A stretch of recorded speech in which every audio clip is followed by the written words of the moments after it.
It was the kind of Silicon Valley launch party that screamed success, champagne flowing like venture capital, tech moguls mingling under neon lights at a rooftop venue overlooking the Golden Gate Bridge.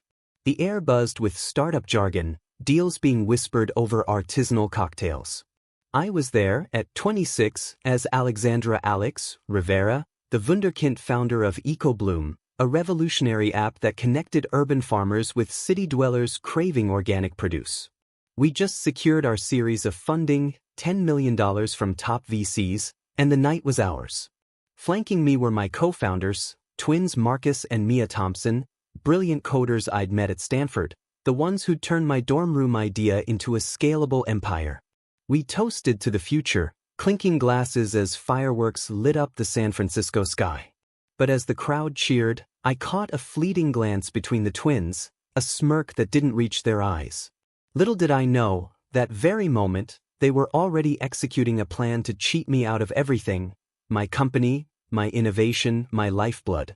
What followed wasn't just revenge, it was a calculated apocalypse that reduced their budding empire to digital dust, forever altering the cutthroat world of tech. To understand the betrayal, you have to go back to the roots, because every corporate takedown starts in the soil of trust. I grew up in a modest suburb of Austin, Texas. Think barbecue joints, Friday night lights, and parents who worked blue-collar jobs to fund my coding camps. Mom was a nurse, Dad a mechanic, instilling in me that grit beats genius any day. At 18, I headed to Stanford on a scholarship, majoring in computer science with a minor in environmental studies. That's where I met Marcus and Mia, the Thompson twins from Old Money, LA. They were polar opposites. Marcus, the charismatic pitchman with a Hollywood smile. Mia, the quiet genius behind algorithms that could predict crop yields like a psychic. We bonded in a hackathon, building a prototype for EcoBloom, an app using AI to match rooftop gardeners with buyers, cutting out middlemen and reducing food waste. It was my brainchild, inspired by watching my parents struggle with grocery bills during Texas droughts. By 2023, we'd incorporated in Delaware, standard for startups, and launched in beta. I handled the vision and user experience. The twins coded the backend. We shared equity, 40% each for me and Marcus, 20% for Mia, with vesting cliffs to protect us. Or so I thought. Our app exploded in popularity, especially post-pandemic when urban farming boomed. By 2024, we had 500K users in major cities like NYC, Chicago, and LA. Revenue streamed in from premium subscriptions and partnerships with Whole Foods. We moved into a sleek office in Palo Alto, complete with ping-pong tables and free kombucha, the full valley cliché. The twins became like family. We'd hike in Big Sur on weekends, brainstorming features over craft beers. Marcus dated around, but Mia confided in me about her struggles with anxiety, making our bond feel unbreakable.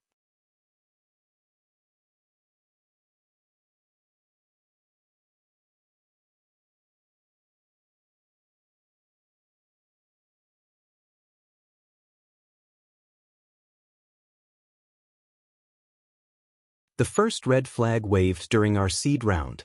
I'd pitched to angels, securing $2 million, but Marcus insisted on handling the paperwork.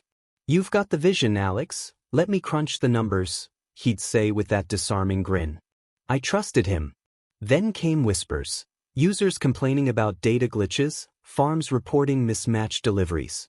I dove in, discovering code anomalies, backdoors that siphoned user data. Mia dismissed it as beta bugs, but my gut twisted. One night, working late, I accessed our shared drive and found encrypted files. Hacking my own company felt wrong, but curiosity won.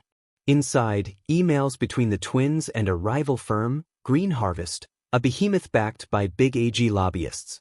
They were selling my proprietary AI models, tweaking them slightly, and undercutting EcoBloom's market. The betrayal hit like a Texas tornado. Confronting them in our boardroom, panoramic views mocking my naivety, Marcus laughed it off. "Alex, it's just business. Green Harvest offered us equity, real stakes. Your eco-dream is cute, but we're in it for the exit." Mia, avoiding my eyes, muttered, "We vested faster, legally it's ours." They'd manipulated the vesting schedule in the docs I'd signed blindly, accelerating their shares while diluting mine through hidden clauses. Worse, they'd filed patents on my algorithms under their names, claiming joint invention. Overnight, Green Harvest launched a clone app, Bloomtech, poaching our users with aggressive ads. Our funding dried up, VCs bailed, citing internal disputes. I was ousted in an emergency board vote. The twins had stacked it with their allies. Left with scraps of equity worth pennies, I watched from afar as EcoBloom was rebranded under Green Harvest, their empire swelling to a $500 million valuation. The pain was all-consuming, like acid eroding my soul. I crashed on a friend's couch in Oakland, scrolling LinkedIn as job offers vanished, blacklisted in the Valley's Whisper network. Nights blurred into therapy sessions and Ben & Jerry's binges, my dreams haunted by code lines turning into snakes. But from that abyss rose a phoenix. I wasn't the wide-eyed Texan anymore. I was a strategist, channeling Sun Tzu in a hoodie. Revenge wouldn't be petty lawsuits, too slow, too public. No, it'd be a ruthless scheme, leveraging the Valley's own tools, data, networks, and anonymity. I'd wipe out their empire from the inside, leaving no fingerprints.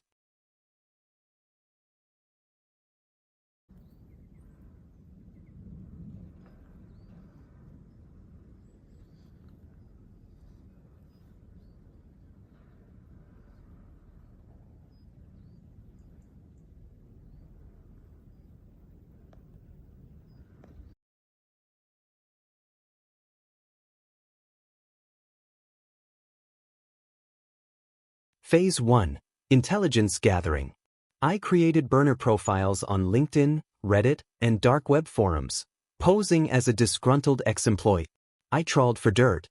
Marcus had a gambling habit, racking up debts in Vegas weekends. Mia, a history of academic fraud from her MIT days, faking research for grants. Green Harvest? Riddled with skeletons, lobbying scandals, environmental violations like pesticide dumping masked as innovation. I enrolled in online courses for ethical hacking, learning Python scripts to scrape data. My cousin in Austin, a cybersecurity whiz at Dell, guided me via encrypted calls. We built bots to monitor their servers, flagging vulnerabilities. Suspense mounted as I pieced together their weak points.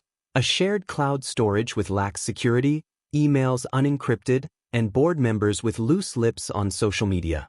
While rebuilding, I launched a solo venture under a pseudonym, TerraTruth, a blog exposing greenwashing in agritech. It gained traction on platforms like Substack and TikTok, attracting whistleblowers. Followers hit 100K, brands like Patagonia sponsoring my truth bombs. Publicly, I was the voice of integrity. Privately, a shadow operative. The twins paraded their success, TED Talks, Forbes features, oblivious to the noose tightening. Then, in summer 2025, the trigger, Green Harvest announced an IPO, valuing at $2 billion. There's one filing glossed over the IP theft, but I had the originals. Phase 2, Infiltration. I attended a tech conference in Vegas incognito, dyed hair, contacts, fake badge as a journalist. There, I bumped into Marcus at a blackjack table, flirting just enough to slip a USB into his laptop bag during a distraction. It was a custom malware drive, courtesy of my cousin, a Trojan that burrowed into their network upon connection. Days later, it activated, granting me remote access. Heart racing like a hacker in a heist movie, I navigated their systems. Files confirmed everything: altered contracts, bribe receipts to regulators, even manipulated user data to inflate metrics for the IPO. The scheme's climax unfolded in September 2025, timed with their roadshow. From a coffee shop in Berkeley, I executed the payload. First, a data dump to anonymous leak sites like WikiLeaks and ProPublica. Unredacted emails proving IP theft, environmental crimes, and insider trading. Headlines exploded: Green Harvest's dirty secrets, stolen tech, and toxic practices. Stocks plummeted in pre-IPO trading. But that was the opener. Next, I triggered a cascade failure. Scripts overwriting their databases, corrupting user info, turning Bloomtech into a glitchy mess. Users revolted, class action suits filed. The twins panicked, but I wasn't done.